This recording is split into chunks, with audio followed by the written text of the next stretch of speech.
Hey everyone, welcome to our channel.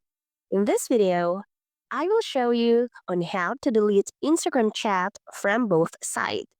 So, let's get started. Open Instagram app.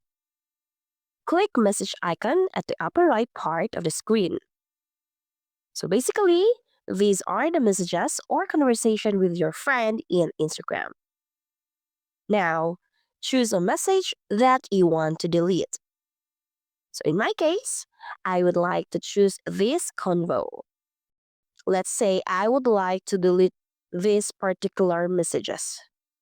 Now to do that, hold the message for a few seconds, release it, then this will appear. Click and send, then a reminder will pop up and says here, unsent message are removed from the conversation. Tap OK, then here it goes. You can continue to do this as much as you want to delete the message. Alright? So that's how to delete Instagram chat from both sides. If you found this video helpful, please like and share and hit the notification bell, and don't forget to subscribe.